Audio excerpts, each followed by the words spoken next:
Mexico is up in flames right now. Like, what the hell's Hours going ago, on? not weeks, not months, hours. The Mexican military just killed the most wanted man in the Western El Hemisphere. Mencho. El Mancho. Nemesio Oseguera Cervantes, El Mencho, the leader of the Jalisco New Generation Cartel, the man who shot down a military helicopter with a rocket launcher, the man who tried to assassinate Mexico City's police chief, the man the U.S. government was offering $15 million to capture, dead, killed by special forces in the mountains of Jalisco. And right now, as you are watching this, 6 Mexican states are on fire. Buses burned, highways blocked, gunfights in the streets, the cartel's response to losing their leader. But here's what makes this story insane. Before El Mencho became the most powerful drug lord on the planet, he was a cop, a Mexican police officer working the same side he would later terrorize. Before that, he was an avocado farmer's kid who dropped out of— That's crazy. How he become a drug lord or a kingpin or whatever, but he was a cop at first. Wouldn't it be hard to trust that person? But if he was already corrupt being a cop, then it's just like, I guess you could trust him. But like, he was a cop at first, and he changed into a drug lord, and then he started terrorizing the cops. This man, school in 5th demon. grade, and before that, he was guarding marijuana fields at 14 years old. This is the story of how a 5th grade dropout from one of the poorest villages in Mexico became more powerful than El Chapo, how he built a fentanyl empire responsible for hundreds of thousands of American deaths, how he evaded capture for over a decade while his entire family got locked up, and how it all ended today in a helicopter ride to Mexico City that he did not survive. Damn. July 17th, 1966, a village called Naranjo de Chila in Aguililla, Michoacan. If you have never heard of it, that is the point. Nobody has. It is a farming community in the mountains of western Mexico. Dirt roads, no running water, families growing avocados because that is what the land allows. The Oseguera family has nothing. Nemesio is born into a house where dropping out of elementary school is not a choice, it is survival. By 5th grade, he is done. No more classroom, time to work. He starts in the avocado fields, the same as his father, the same as everyone. But here is what is different about Michoacan. The same mountains that grow perfect avocados also grow something else, marijuana, opium poppies, and the cartels that traffic them. By 14, Nemesio is not picking avocados anymore. He is guarding marijuana plantations for the traffickers, standing watch with a rifle while older men do the harvesting. Think about that, 14 years old, that's crazy, armed, working for drug traffickers, but he is smart enough to see the He probably had unlimited weed. He probably was smoking weed every day and also guarding it. But that's crazy. So that's where a lot of our drugs is coming from. Mexico. I don't do drugs, but like the drugs that's here in America is coming from Mexico. And it's just so crazy how, you know, not easy, but like it's a lot of drug lords in Mexico. Like the corruption is crazy. The farmers stay poor, the traffickers get rich, and the only way out of those mountains is to become one of them or leave entirely. He chooses both. Sometime in the mid-1980s, Nemesio crosses the border illegally into California. He is maybe 18 or 19 years old. He speaks limited English. He has no papers, no money, no connections, but he has something else. He knows the drug trade. He ends up in the San Francisco Bay Area, using fake names to stay hidden. Ruben Avila, Jose Lopez Prieto, Miguel Valadez, Carlos Hernandez, a different identity for every situation. In 1986, he is arrested in San Francisco for possession of stolen property and for carrying a loaded gun. It is the first time United States law enforcement gets his fingerprints. He gets out. He goes right back to the hustle. By the early 1990s, he has moved up, not just dealing, but distributing. He and his brother Abraham build a heroin network across Northern California, in Sacramento and the Bay Area, moving product through the Central Valley. In 1991, the DEA catches both brothers. They plead guilty in 1992, Abraham receives 10 years. Nemesio receives 5 years. Here's the thing. For most men, that is the end of the story. Right. You do your time, you get deported, you stay in whatever village you came from.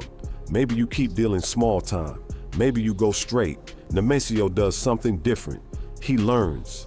After his release, United States authorities deport him back to Mexico. Standard procedure. He is just another criminal they are sending home. But something happens next that almost nobody expects. He snuck back in? He becomes a police officer. Seriously. Wow. The guy who just spent years running heroin in California joins the police force in Jalisco, puts on the uniform, carries the badge. Now, maybe he became a cop to like learn intel and to like, you know, for his own reasons. Maybe he didn't really care about, oh, I'm gonna protect the people and all that. Nah, he became a cop for another reason, maybe. was he actually enforcing laws? Was he actually arresting criminals? No. He was learning how police operations work, learning who's corrupt, learning which departments look the other way, learning who can be bought. It's like a SPY infiltrating an enemy organization. That's crazy. Except the enemy is the state, and the organization is Mexico's entire law enforcement structure. He doesn't stay a cop long. He doesn't need to.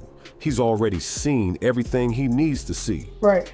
In the early 2000s, Nemesio joins the Melenio cartel. At the time, Melenio is a satellite organization of the Sinaloa cartel, the empire El Chapo is building into the most powerful drug trafficking operation on earth. Melenio handles distribution in western Mexico, including Jalisco, Colima, and Michoacan. Nemesio starts at the bottom, or close to it. He joins the assassin squad protecting Armando Valencia Cornelio, a drug lord they call El Maradona. Think about that job description. He is not moving drugs. He is not counting money. He is killing people. He is the guy who makes problems disappear, and he is good at it. On August 12, 2003, Mexican authorities arrest El Maradona. At the same time, a rival cartel called Los Zetas starts an armed offensive against Melenio in Michoacan. Everything is falling apart. The Valencia family that controls Melenio has to flee to Jalisco, and Nemesio goes with them. But here is what he does in the chaos. He marries into the family. His wife becomes Rosalinda Gonzalez Valencia. Her brothers run Las Cuinas, the financial wing of the cartel. They are money launderers, bankers for the underworld. Nemesio just connected himself to the two things every drug lord needs: muscle and money. He has both. In Jalisco, Nemesio and the remains of the Melenio cartel fall under the protection of Ignacio Coronel Villarreal. They call him Nacho Coronel. Nacho is a high-ranking Sinaloa cartel figure, right-hand man to El Chapo himself. He controls meth production across western Mexico, massive industrial labs pumping out hundreds of millions of dollars worth of product. Under Nacho, Nemesio learns the big leagues. He is no longer protecting drug lords. He is becoming one, managing operations across Jalisco and Colima, overseeing drug routes and ordering hits. But the cartel world is unstable. Y'all think Chicago and these states that we got in America is bad? That shit ain't got shit on these, you know, these inner cities in Mexico. All the corruption they got in Mexico. Chicago ain't shit compared to what's going on in Mexico. So like, yo, that's crazy. And in 2010, everything changes. On July 29, 2010, Mexican Marines raid a house in Zapopan, just outside Guadalajara. Nacho Coronel is inside. He resists. They kill him. The same year, Mexican authorities arrest Oscar Orlando Nava Valencia, another Look at those millennial guns, leader. bro. Look at these guns. They got some big ass shit, bro. They not playing. Look at these guns. And the cops are scared of these people in Mexico. How are you scared of the people that you're supposed to be arresting and, you know, protecting the people from? Suddenly, there is a power vacuum. The Sinaloa cartel is distracted. The Melenio cartel is collapsing. And Nemesio sees his moment. He does not try to take over Melenio. He does not try to stay loyal to Sinaloa. He starts his own cartel. From 2009 to 2010, the exact date depends on who you ask. But this is when the Jalisco New Generation Cartel is born. The founders are Nemesio Oseguera Cervantes and Eric Valencia Salazar, known as L85. The backers are Los Quinas, the Gonzalez Valencia family, and his in-laws. The territory is Jalisco, the state with Mexico's second largest city, Guadalajara, home to the port of Manzanillo, the busiest port in the country, perfect for importing chemicals from China. And the strategy? Something nobody has really done before. El Mencho takes the Sinaloa cartel's business model, efficient drug trafficking, political corruption, community outreach, and combines it with the Zetas' military tactics. Extreme violence, paramilitary operations, attacks on the state itself. Damn. He is building a hybrid, part corporation, part terrorist organization. The name El Mencho comes from Nemesio, a nickname, a brand, something the streets can remember. Within a few years, CJ&G is not just competing with the Sinaloa cartel, it is matching them. It controls territory in more than 28 Mexican states. It has sales in all 50 American states and operations in Europe, Asia, and South America. And at the center of it all is a ghost, a man nobody can find, a man who gives no interviews, rarely gets photographed, and who moves constantly between mountain compounds. El Mencho. Early morning, the mountains of southern Jalisco. Mexican authorities have intelligence. They know El Mencho is hiding near Villa Purificacion. They launch an operation. Soldiers and federal police and 5 military helicopters. They are going to capture the most wanted man in Mexico. What they do not know is that El Mencho knows they are coming. As the helicopters approach, they spot a convoy of CG&G trucks and sport utility vehicles below, armed men everywhere.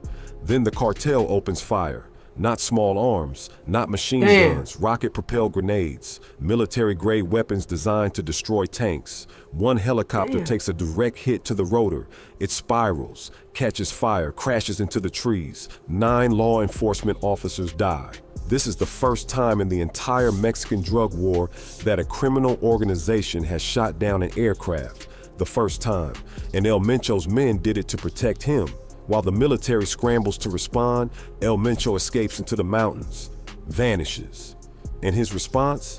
He does not just disappear. The same day, CJ&G sets up roadblocks across Jalisco, burns vehicles, torches gas stations, attacks government buildings, creates so much chaos that authorities cannot even focus on pursuing him. Exactly. At this point, y'all gotta leave that nigga alone. Y'all should have said, fuck it. Let him do his thing. Fuck it.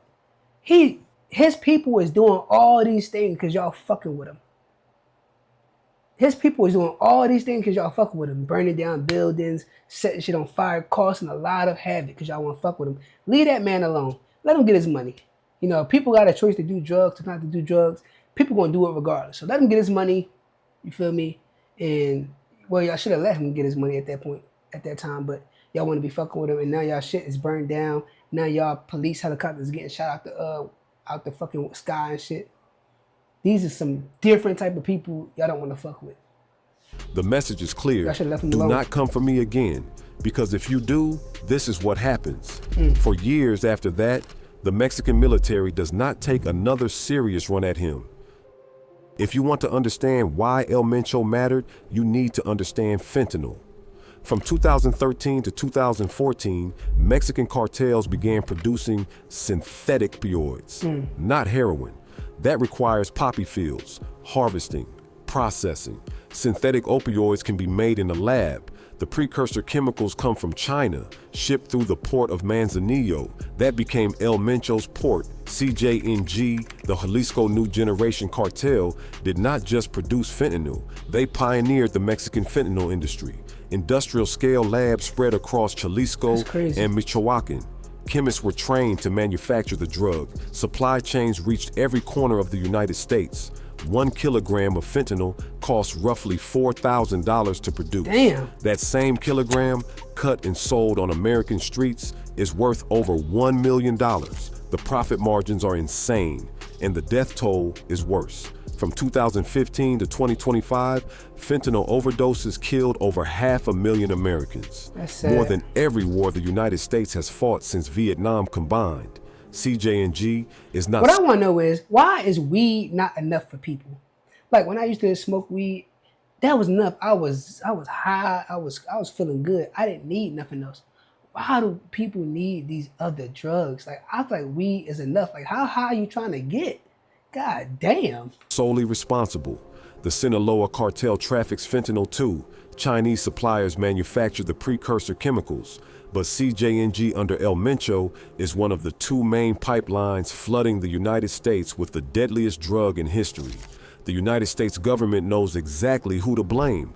That is why the bounty is $15 million. That is why, in February 2025, President Trump's administration designated CJNG as a foreign terrorist organization, not a cartel, a terrorist organization. Same legal status as ISIS or Al-Qaeda.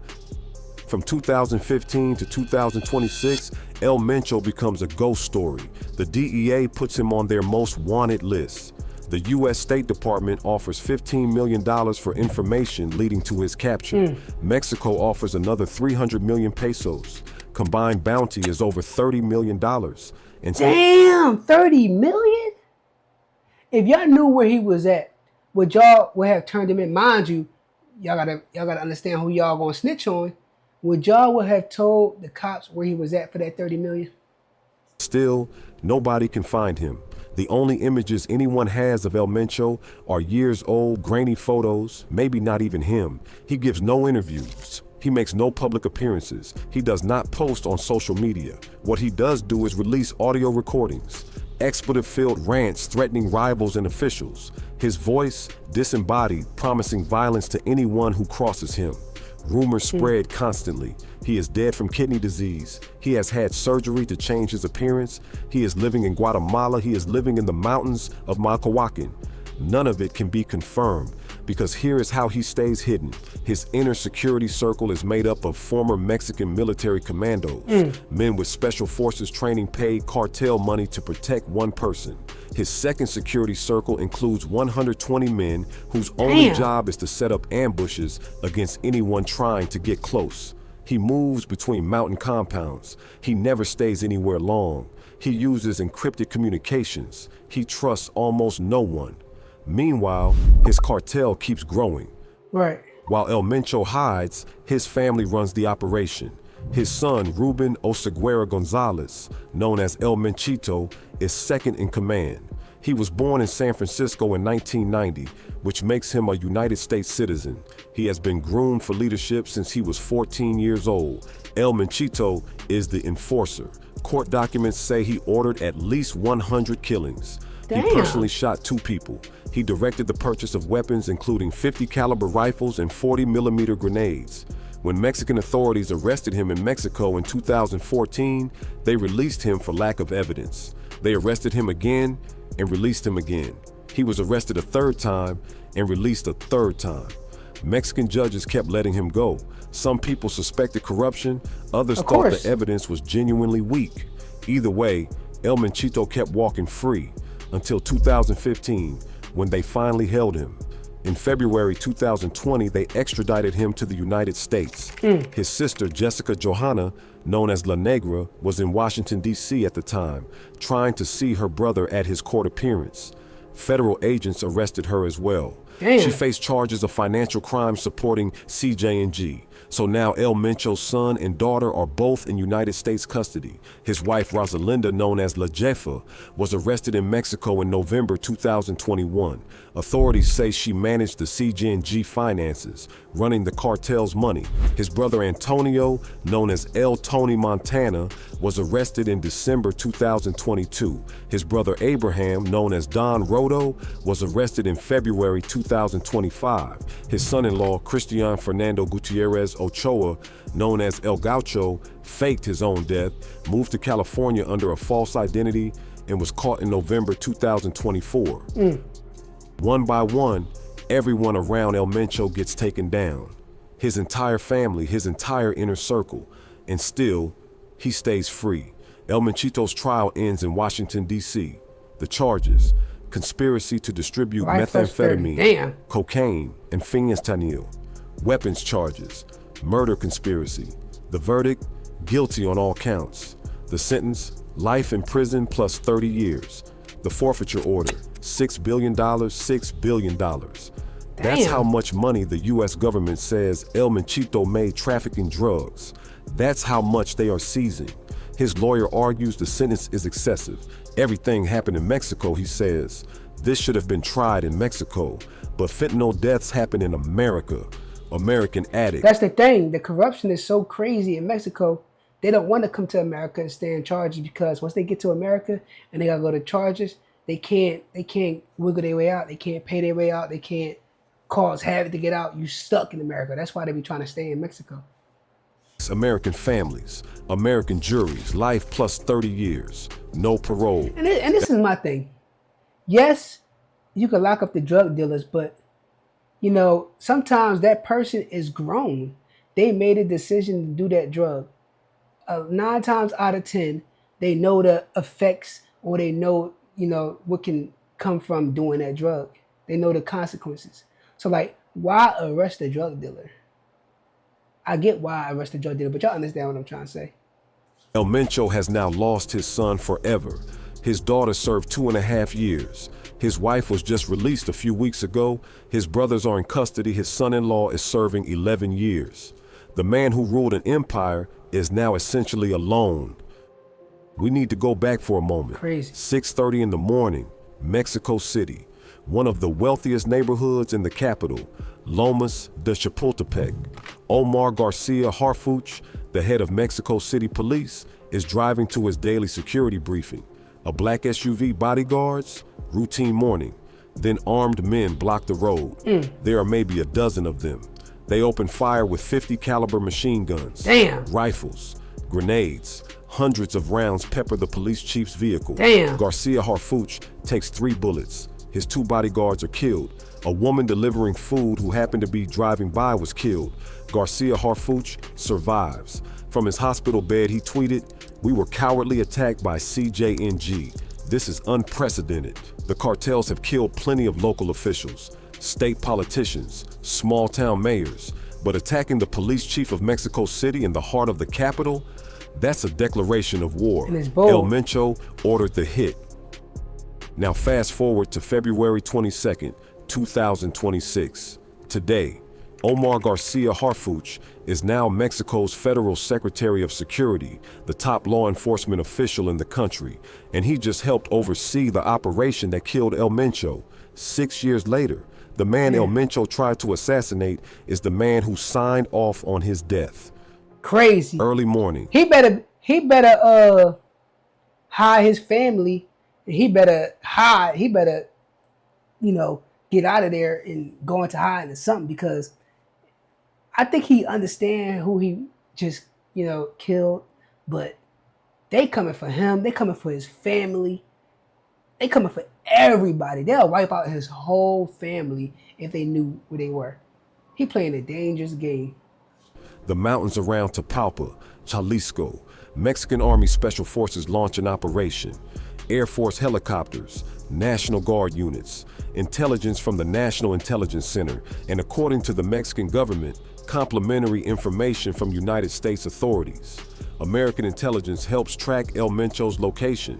The Special Forces find a CJNG compound, armed men, vehicles, weapons. They move in. The cartel opens fire, just like 2015, except this time, they do not have enough warning. This time, the military does not retreat. 4 cartel members are killed at the scene. 3 more are seriously wounded, including El Mencho himself. He takes multiple gunshot wounds. They load him into a helicopter for evacuation to Mexico City. He dies during the flight. Nemesio Oseguera Cervantes, age 59 or 60 depending on the source, the most wanted man in Mexico, the leader of the most violent cartel on earth, dead. Within hours, Mexico is burning. CJNG's response is immediate and massive. Roadblocks appear across 6 states: Jalisco, Michoacan, Colima, Tamaulipas, Guanajuato, and Aguascalientes. Buses are set on fire, trucks are torched in the middle of highways. Pharmacies and convenience stores burn in Guanajuato. Shootouts are reported across multiple cities. In Guadalajara, gunfire is heard near the airport. Passengers panic. Videos show people running across tarmacs, trying to reach cover. In Puerto Vallarta, the resort town where American tourists go for vacation, plumes of smoke rise over the city. Damn. Air Canada suspends all flights. Jalisco's governor activates a code red. Public transportation is suspended. Citizens are ordered to shelter in place. The U.S. State Department issues advisories telling Americans in Jalisco, Michoacan, and Tamaulipas I to ain't never stay going to indoors. Mexico. This is the cartel's signature move, the same playbook from 2015. Chaos, destruction, fear. You killed our leader, so we burned the country. The question now is whether it works. Experts have been warning about this moment for years. The Kingpin strategy, targeting cartel leadership, has a mixed record. When El Chapo got captured, the Sinaloa cartel fractured into warring factions. Violence increased, not decreased. When Right. OCL Cardenas Guillen, the head of the Gulf cartel, got arrested, his enforcers, the Zetas, split off and became their own cartel, one of the most brutal organizations Mexico has ever seen. Every time you kill a Hydra head, 2 more grow back. Right. El Mencho's death does not mean CJNG disappears. Right. That just means the next man up, or whoever is probably their competitor, they're going to be, the top people now. So it's just like a cycle. It means CJNG's lieutenants start fighting over succession. It means rival cartels see an opportunity to take territory. It means more violence, not less. Fentanyl keeps flowing. The labs keep producing. The precursor chemicals keep arriving from China. Nothing stops. Mexico's president, Claudia Sheinbaum, has criticized the Kingpin strategy. She has said targeting leaders just creates power vacuums and more killing. Right. That's true. But she's also under immense pressure from Washington. President Trump has threatened tariffs, military intervention, and the designation of cartels as terrorist organizations. She needed a win, and El Mencho's death is, at least on paper, the biggest win Mexico could deliver. Let's count the bodies.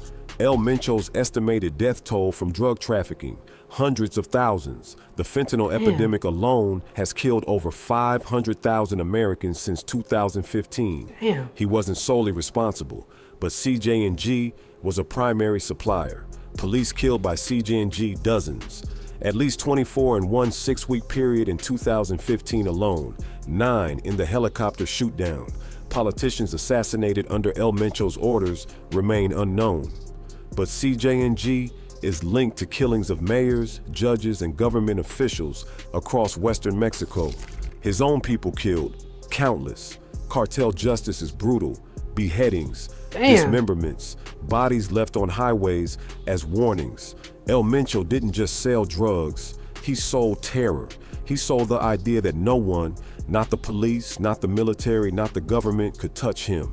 For 11 years, he was right, then he wasn't. Here's what I can't stop thinking about. In 1966, a boy is born in an avocado village so poor, most people have never heard of it. By 5th grade, he's done with school. By 14, he's guarding marijuana fields. By 20, he's running heroin in California. By 30, he's been to prison and back. By 40, he's a cartel assassin. By 50, he's the most powerful drug lord on earth. By 60, he's dead in a helicopter, bleeding out while special forces fly him to Mexico City. 50 million people have watched Netflix documentaries about El Chapo. Books have been written, movies made. El Chapo became a celebrity suit. El Mencho never wanted that. He stayed invisible on purpose, no interviews, no photos, no fame. But his impact might be greater than El Chapo's ever was. The fentanyl, the violence, the systematic destruction of Mexican institutions. His son is serving life plus 30 years. His daughter did time.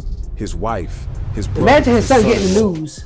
The Oseguera Empire is in ruins, and El Mencho himself died the same way he lived, in the mountains of Jalisco, surrounded by enemies, with nobody who could save him. They say the family he left behind has enough money hidden to last generations. They say the cartel will survive under new leadership. They say this changes nothing. But today, for the first time in over a decade, El Mencho is no longer the most wanted man in the Western Hemisphere. he's no longer anything at all. If you learned something from this video, That's crazy. Only thing is, it's gonna be somebody else. It's like a whole cycle going on in Mexico, and I guess it's just those cartels and those people. They so deadly because it's just so much money into it, and sometimes people may have get greedy. They might get greedy, but I feel like it's enough money for everybody. You know, they probably just want all the money, and that's sick. But what's your thoughts on this? Y'all like the video? Subscribe to the channel. I appreciate it, and I see y'all in the next one.